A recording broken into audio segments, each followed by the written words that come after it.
Hello. Hi, good evening. Thank you for coming. I'm so, I thank you very much all for being here tonight because this is such a very, very meaningful thing for me and for the musicians involved in this wonderful enterprise. I had the great fortune of meeting Debra Ayers, who is the head of Montage Music Society, several years ago because she was supporting and promoting and commissioning, helping commission our friend Bruce Wallasoff in his work, in his composing work. And you probably, I think probably almost everybody here has heard him play here at the church, and it's wonderful.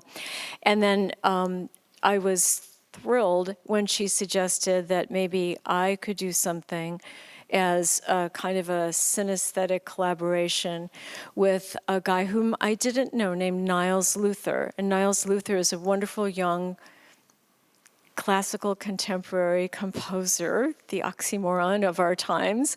And he and I spent a weekend, not really, I mean, we talked about art, we talked about music the whole time.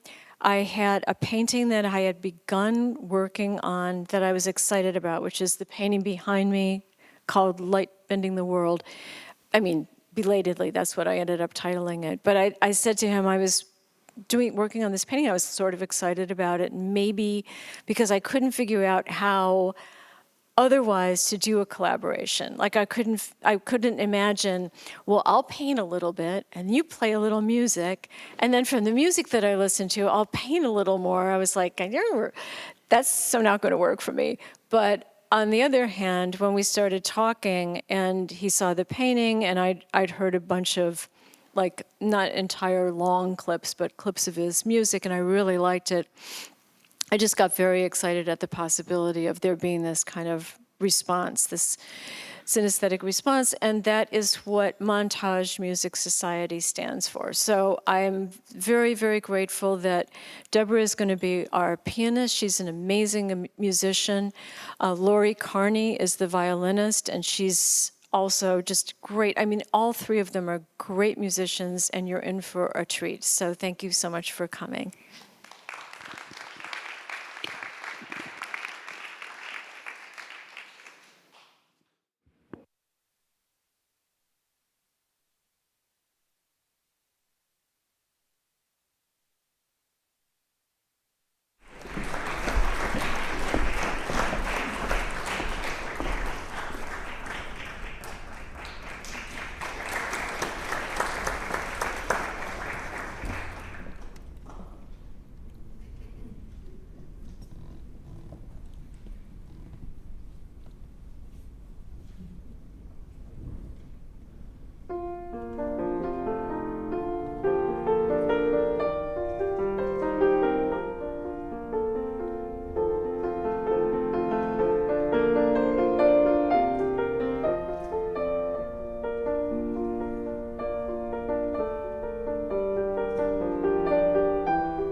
Thank you very much.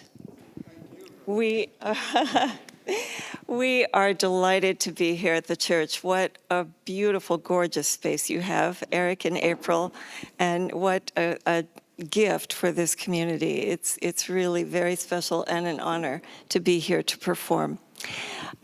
We know Montage Music Society, which has been in existence since 2004, and commissioning music inspired by visual arts since 2005.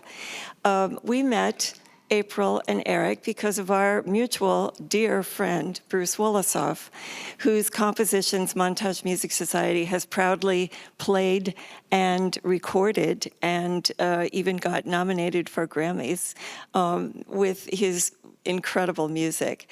So I got to know April and Eric a little bit, and when we decided to have another new commission to come out of COVID and the pandemic, I contacted my good friend, Laurie Carney, our violinist, to say, she and the American String Quartet are in residence at the Manhattan School of Music in New York. And do you know any young, brilliant young composers who are interested in writing about visual art? And she said, oh, do I have the right person for you? And she introduced me to Niles Luther, who for quite some time had been composing and writing music for the artist Kehinde Wiley's international exhibitions. And I liked Niles a great deal when I met him, very personable and obviously extremely talented. And so we set about looking to decide on an artist who we would like for Niles to write a piece of music. And Niles had just done music for a Kehinde Wiley exhibition at the National Gallery in London. And it was all very seascapes and dramatic symphonic music. And I couldn't think of anything else except April's paintings. It was just such a natural, and what a treat for us that you said yes when I contacted you. And so we'll hear more about the evolution of light bending the world as a piece of music, and in April talking about her painting Light Bending the World and how the two of them came together in almost in tandem, but in a different kind of way. So you can ask all kinds of questions and they can tell you about it. But first, I will stop talking and let you hear. Niles has a piece for cello and electronic music that is the very first piece of art music that he wrote. And he will tell you a little bit about it, and then we'll stop talking and get back to the music. Thank you.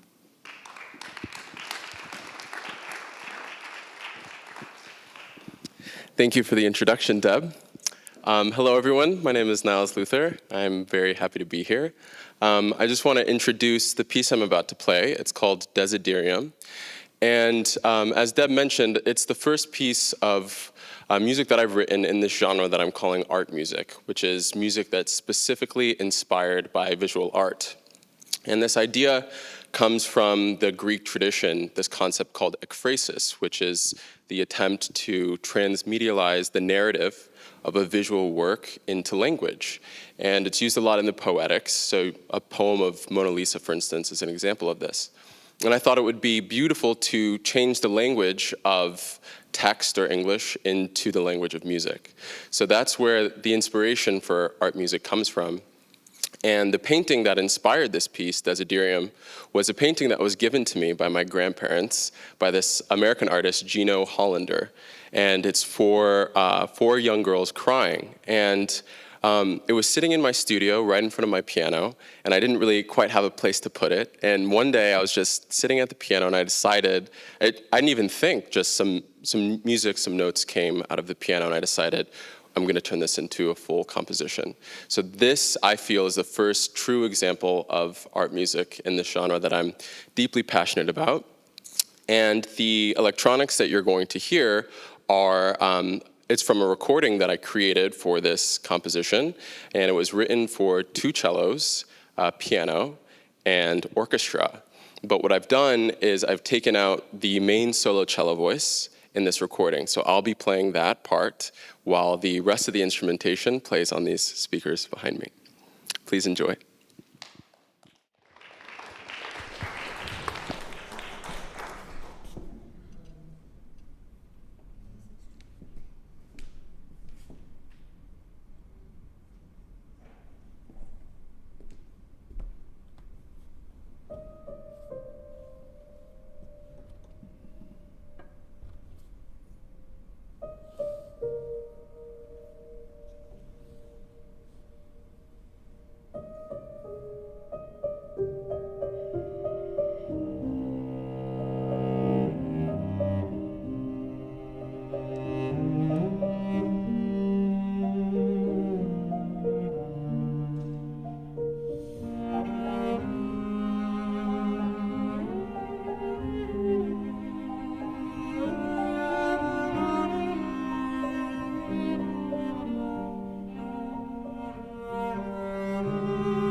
Thank you, everyone. We want to welcome questions and observations from the audience. And most of all, let's start out with April and Niles and how they shared ideas to come up with this. April had thoughts about this painting. She had already started it when we came to visit. Well, it's funny hearing this performance. It's quite different from the one in the inaugural one that was in the gallery. I think because the acoustics are different. I felt like there was greater clarity for all the instruments, which was just thrilling. I mean, it's just, and then I was also thinking, I think I mentioned that the title is Light Bending the World, but of course that title came much after the painting had been finished. I'm not a really good titler. I mean, I had lots of thoughts about it as I was working on it, but I started to feel like you anticipated the kind of the force of what that title is meant to convey. These big movements that are slow and complex, and also there's such an amazing amount of coloration in your composition. It's so brilliantly colored, and for me, this was a very luxuriously colored painting. I don't always use so many colors, and in such a kind of an abandon. I don't know how else to put it, but you know, I've done a lot of paintings that are much more restrained and much more limited palette. So I wanted to make this painting. I wanted to make it rich and sonorous and slow and with, a certain amount of speed in various parts of it. And it seemed like, especially as I was listening tonight, it was all in the music, all. It was kind of astonishing that way. That's beautiful. I think that you gave me so much to work with. I mean, within the painting, there are so many, I felt, different vignettes, different scenes to pull from, different emotional characters that are represented in the color. And when I sat down to write the music, my intent was solely to provide a faithful representation of what that would translate into with music. So really, I feel more of like a craftsman or like a translator, like a linguist, trying to take what I see, what you present me, and like all the content that's there, all the passion and the soul you have that you pour into the canvas, and try and faithfully recreate that within music.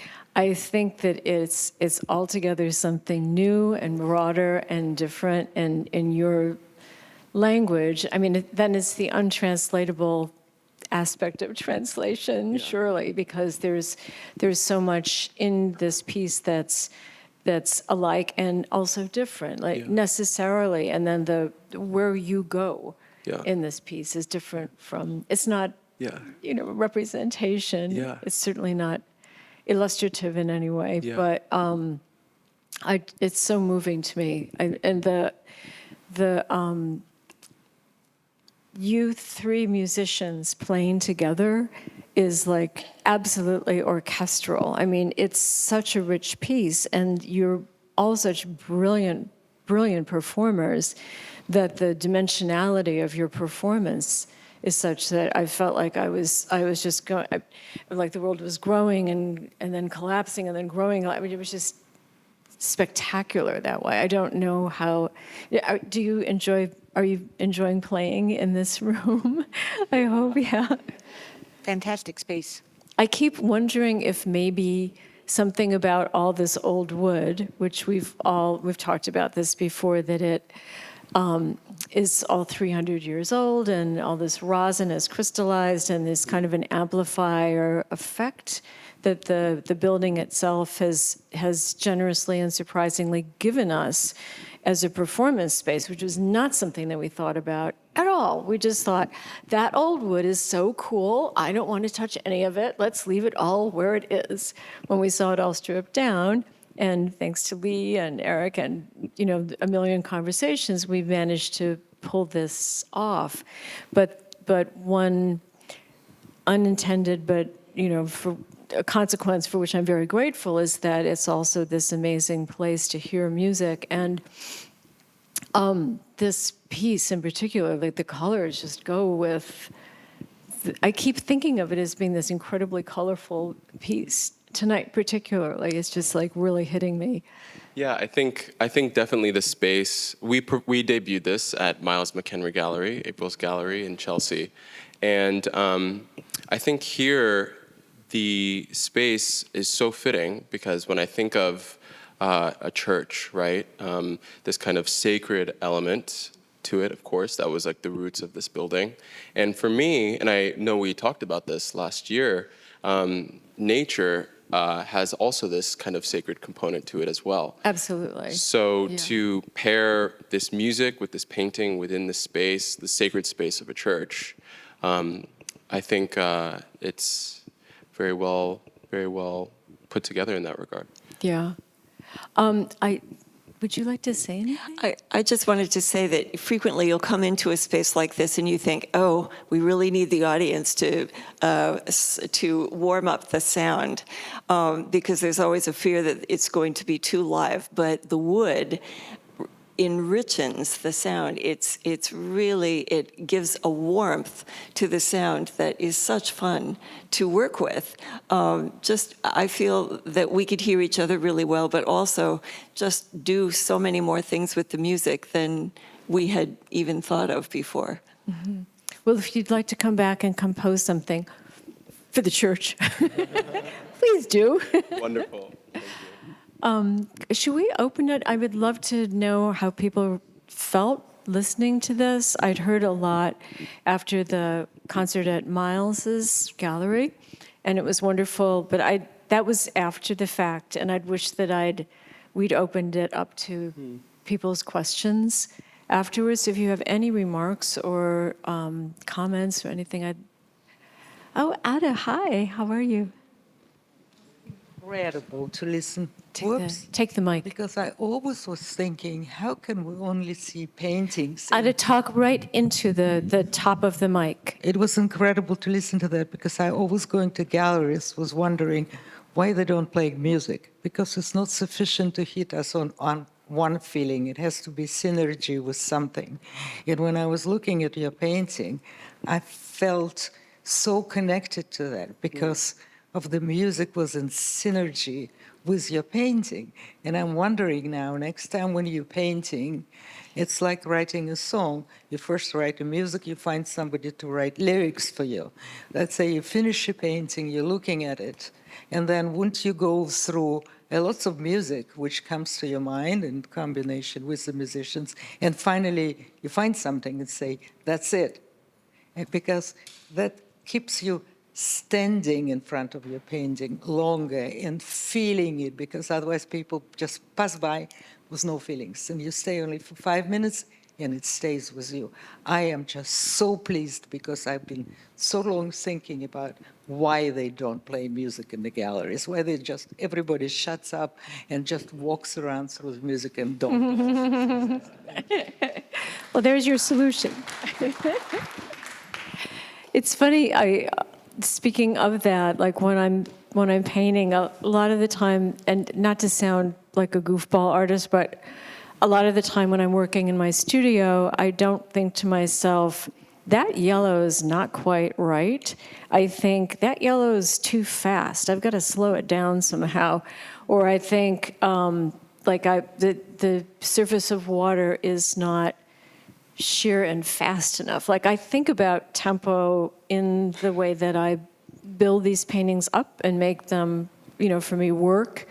And it's, so it's something that I love that thought, exactly what you're expressing, that anything that could slow people down, and they're slow paintings. They're not quick Instagram, images, everything, things that are meant to like flash like slides before your eyes. I mean, I want people to live with them and contemplate them, like spend some time. They're meant to have enough stuff in them that it's worth doing that. And I would just love to comment on that point and the point you brought up. I think just listening to you speak made me think about like the kind of opposite problems we have to tackle as a painter and the composer, specifically as it relates to time and permanence. And a painting is this vision that you have that's captured in time. It's like pressed into time, and it's permanent. And like you had mentioned, you are thinking of tempo, you're thinking of rhythm, because bringing movement to an image that's pressed in time can be a challenge, I believe. But with music, there's almost this opposite problem, which is we do not have permanence. Like the music is already gone now. And however, there's a tremendous amount of movement in the music. It flows, it can breathe. So trying to have that sense of permanence, have the music affect you in such a way that you can leave the space with a feeling of being permanently changed, I think that is the aim. What you lose in permanence, you gain in experience. Yeah. So that once you've experienced a piece of music, and it kind of fills you up from different directions, especially in this rich piece of music that you wrote, you do get this kind of accumulated, recent past, very recent past, and I think that a lot of the power in the music, and also the way that you repeat themes, is so carefully done, and they're so beautifully rendered. They pile up in your soul in a That was in a the goal. great way. Yeah. Congratulations. Thank you. Anybody else? Hi. First, I just have to say what we're all thinking, which is that you are a brilliant composer. Yes. Thank you very much. And you obviously have a love affair with harmony. I mean, in Desiderium, such rich, mellifluous, kind of flowing harmonies. When we were designing this space, I knew that it would be the fourth instrument. And when I was sitting here, I felt like the space, the wood, of course, but the volume and the surfaces were part of the composition. It was really very gratifying for me. But I do have a question for you. Sure. And that is, as an interpreter, when you're doing art music, art composing, are you thinking of it in the sense that, like, program music was written, like Saint-Saëns or Mussorgsky or Debussy, or is it a different kind of interpretation? It's not literal, obviously, as April said, but it's based on something. You said something a minute ago which got me really excited. Like, could you write music of a piece of architecture? I believe so. I mean, first of all, that's a very well. Get ready for a commission. I want to work with you. That's an excellent question. I think that, like when I sit down to write, it's not really this intellectual like process of, oh, let me try and do X, Y, and Z. It's more just, I take my musical tools at my disposal. Usually it's my cello, and I'm just looking at the work and trying to turn off the ego so that I'm just a vessel channeling whatever my vision is, whatever's flowing through my eyes, and there's this idea that like we all have our own interpretation of reality by way of which we see, and all of our experiences slightly color our vision, and what we interpret is a result of our experiences up until that point in life.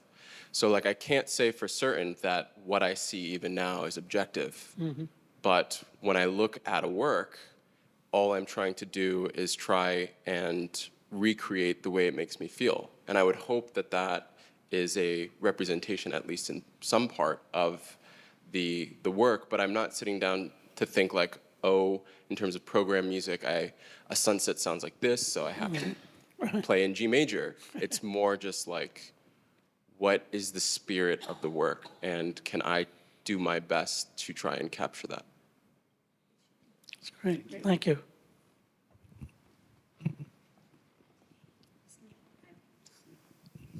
Hi. Hello?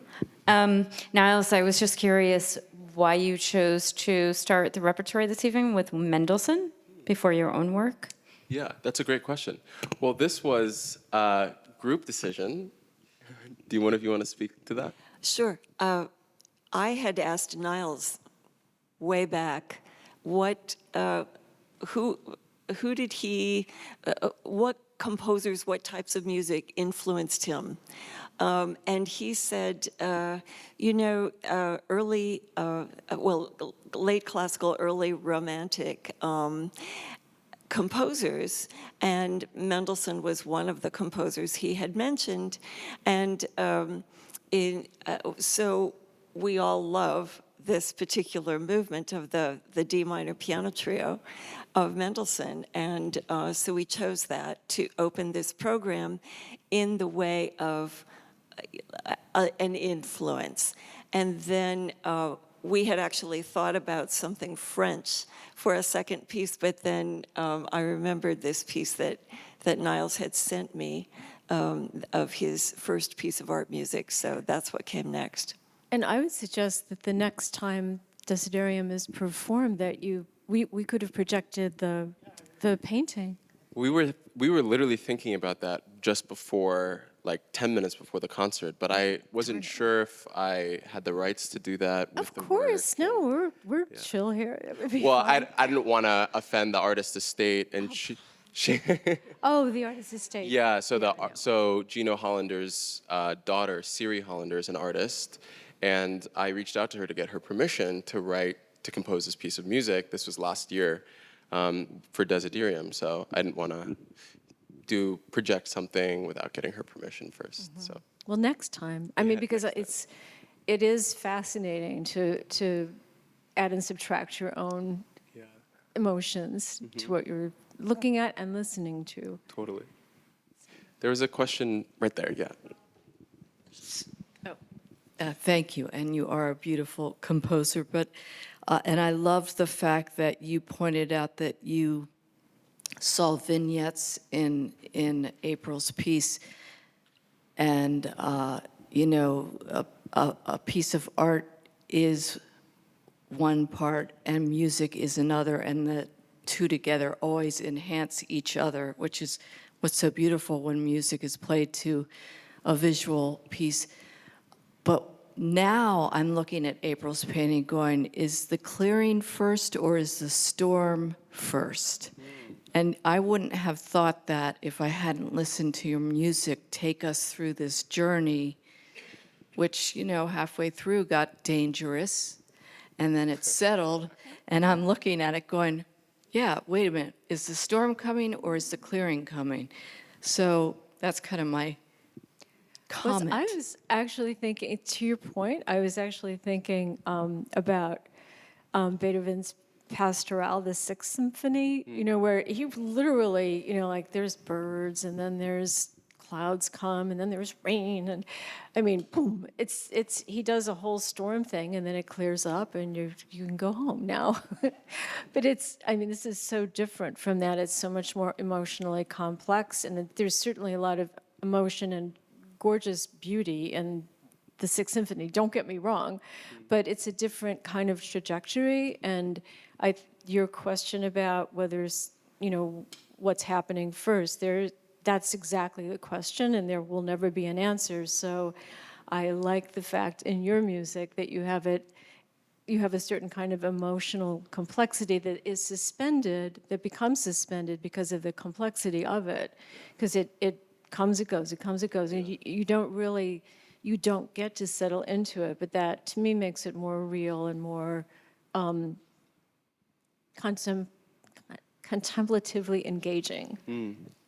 I felt that, and I think also for me, like that concept of that duality, I felt the same way when I was looking at this painting. Like, is it sunrise? Is it sunset? Like, what time of day is it? Like, has the storm come? Has it gone?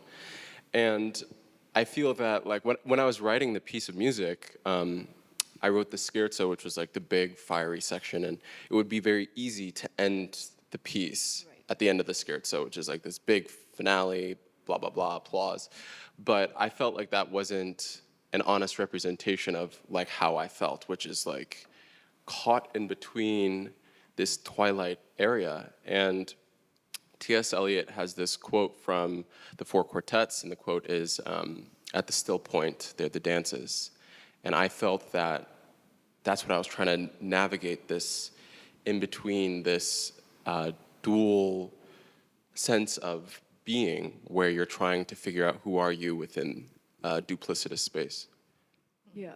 And then also, I would add that this is kind of a pandemic painting for me, and there was so much pain during that time. There was so much loss. There was so much beauty, and there were so many unexpected moments of whatever, like a high irony where you find yourself laughing at the thing that's scaring you to your own surprise, because that's more real than just being overwhelmed by it.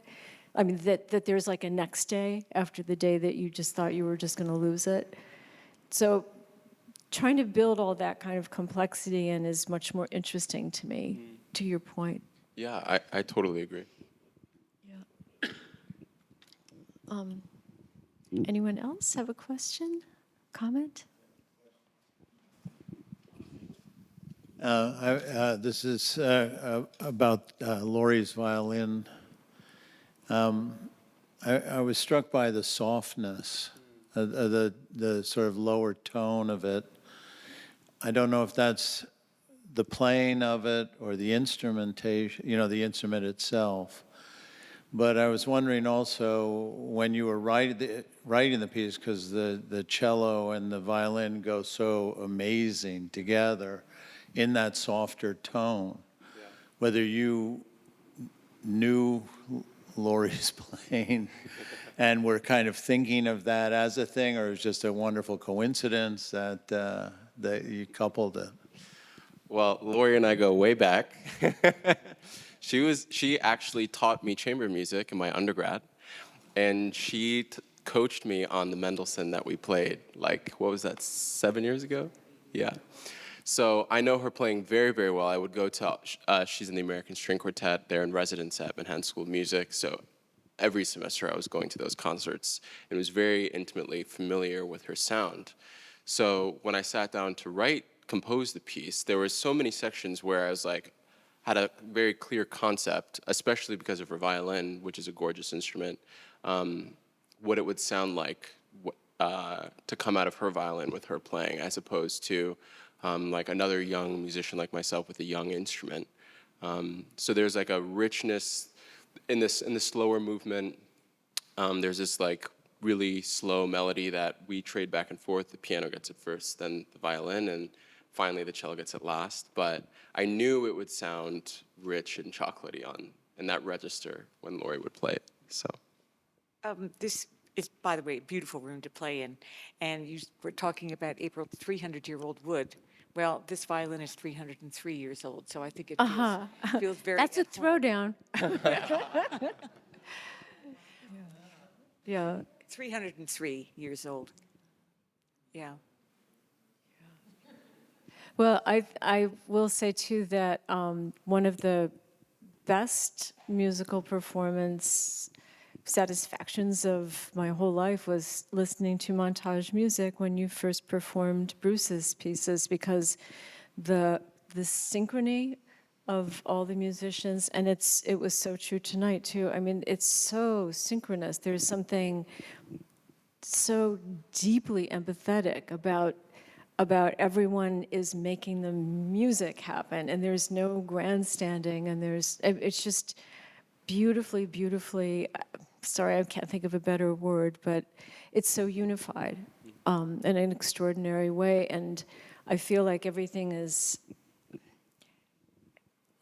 felt knit together evenly in some way that was, that sounds flat. It was exhilarating. It was very, very exhilaratingly beautiful. I have to say, I've worked with many, many composers over the years, and Niles is probably one of the most talented and young composers. Most composers don't make their mark in the world until they're, 35, 40. And he knows what he wants. That's the other thing. A lot of young composers don't really know what they want, and they're experimenting. But the privilege of playing a piece like this is the composer's right there. You can ask him anything you want and get an answer. unlike all the great old quartets that we play most of the time. I would think that everybody's wondering if they can listen to this piece again in recorded fashion, and if so, where? Well, this will be thanks to our friends at Visionmaker Productions who have been taping tonight. We will have this performance on YouTube in, we hope, a few weeks, and you'll be able to watch it and listen to it again. And if you're in Santa Fe on November 11th, we're playing it there, and we will play it as much as we possibly can. It's worthy and deserves to be played and heard by many people. And then when is your next work with Kahinda, Wiley? So I'm not sure what Kahinde's up to these days. We kind of did that last project in 2021, and we haven't worked on anything since. I've definitely pivoted more out of the art film genre and specifically into art music. So I have some exciting things coming up. Nothing I can announce right now, but stay tuned. All right. And do you have a newsletter or website or something that people can? No or Insta? newsletter. Are you on Insta? I'm on Insta. I'm on Twitter. But my website has all of my information, nilesluther.com, so you can see me there. Okay. Okay. Anyone else? Thank you so much.